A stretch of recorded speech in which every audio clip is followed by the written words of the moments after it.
Olá! Hoje a nossa conversa vai mergulhar em alguns trechos bem marcantes do livro O Homem que Caminhava Dentro de Si, do Theobin Alves. A gente vai usar partes do prefácio, da sinopse e de alguns capítulos para investigar essa jornada interior, sabe? Esse sofrimento que muitas vezes ninguém vê e a busca por reconstrução que o autor descreve. Olha, logo de cara, o prefácio e a sinopse já trazem uma imagem muito intensa. Essa ideia de um inferno que ninguém vê, né? Exato. Aquela pessoa que parece estar bem por fora, mas, carrega ruínas por dentro. É um acúmulo de silêncios, de promessas quebradas, dores não ditas. E tem aquela frase que, nossa, fica martelando. Sobreviver é fácil. Difícil é continuar sentindo. Isso já dá um tom bem cru para a coisa toda, né? Pois é, um ponto de partida que, já desafia um pouco aquela ideia mais comum de resiliência, né? Como se fosse algo simples. E é interessante notar como o texto já avisa que não é bem a autoajuda tradicional. Ele se coloca mais como um espelho ou uma janela. Espelho ou janela. É. Essa recusa em dar fórmulas prontas, eu acho que sugere algo importante. Talvez o caminho não seja seguir passos, mas sim encarar o que esse espelho reflete. Por mais duro que seja, né? Faz sentido. É um convite a desaprender a ignorar o que sente. Uma coisa bem forte. E essa ideia de se encarar, ela aparece demais no capítulo 1. Quando tudo desabou, eu permaneci de pé. Essa imagem de ficar em pé não por ser forte, mas por pura inércia. Inércia, exatamente. Ou por ainda não ter aprendido a cair. Nossa, isso me pareceu muito potente. Descreve um cansaço, sabe? Aquele que não se cura com o sono. Aquele cansaço existencial, né? Isso. E uma sensação de desconexão. De tá meio que morrendo por dentro, mas de um jeito sutil, sem ninguém notar. Exato. E essa coisa de funcionar no automático, ela liga direto com o que o capítulo 5 descreve como modo sobrevivência. O modo sobrevivência. É quase como um gerenciamento de crise interno, sabe? Constante. E invisível. Por fora a pessoa vai e toca a vida, mas por dentro... Mas por dentro tá calculando tudo. Isso.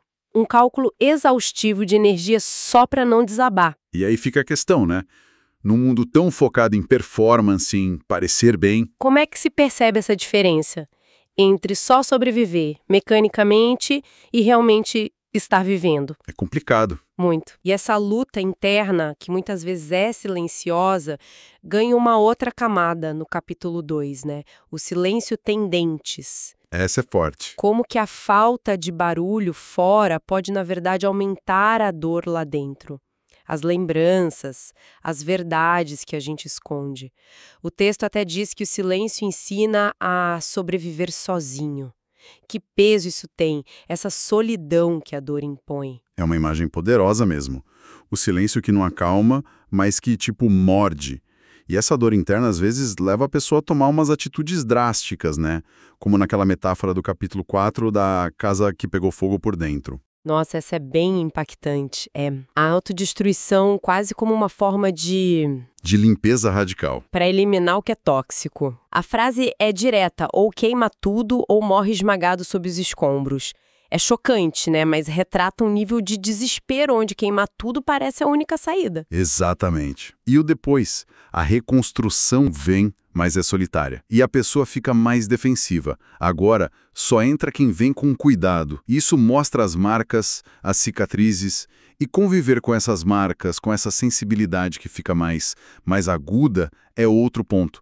O capítulo 6, O Peso de Sentir, fala dessa exaustão, né? De sentir demais num mundo que parece meio anestesiado. Aquela frase, prefiro ser verdade do que anestesia. É quase um grito de resistência contra a apatia, né? Mesmo que sentir muito canse. É uma defesa da autenticidade, né? Mesmo que doa. E aqui, me parece que o texto começa a fazer uma transição, sabe? Bem sutil, mas vai em direção à autorresponsabilidade. Como assim? O capítulo 12, Você, a sua própria cura, ele marca esse ponto de virada. Aquela percepção que ele descreve como cruel e libertadora de que a força, a cura, elas vêm de dentro, não de fora, não de um salvador. Ah, entendi. O foco muda para dentro. Isso, o auto-amor, o auto-acolhimento viram quase ferramentas de sobrevivência mesmo. Faz todo sentido.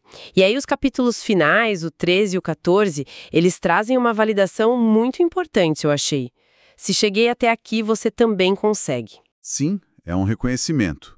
Reconhece que só sobreviver aos piores dias já é uma vitória enorme, uma força encontrada na pura teimosia em continuar. E eu gosto como valida não só a dor, mas a sensibilidade também. O mundo precisa exatamente de pessoas como a gente. Essa validação é fundamental, né?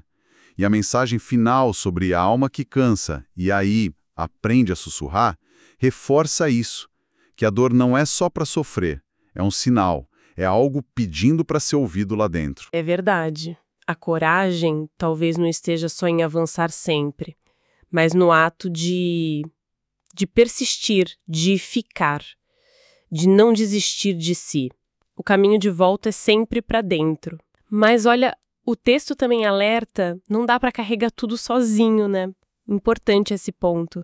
Então, no fim das contas, essa análise mostra um retrato muito íntimo, às vezes até brutal, desse sofrimento que ninguém vê, mas ao mesmo tempo revela uma resiliência profunda, né? E a capacidade de achar força justamente nesse caos interno. Exatamente isso. E talvez um último pensamento para a gente amarrar tudo. O que é ser forte de verdade, afinal? Talvez não seja evitar a dor, evitar as quedas, como naquele heroísmo clássico. Talvez, como sugere aquele capítulo 3, sobre continuar sangrando enquanto caminha, a força esteja justamente na persistência, em seguir adiante mesmo machucado. É reconhecer as próprias guerras silenciosas, como diz o capítulo 9, e entender que o simples ato de ficar, de não se abandonar, talvez essa seja a maior demonstração de coragem que existe.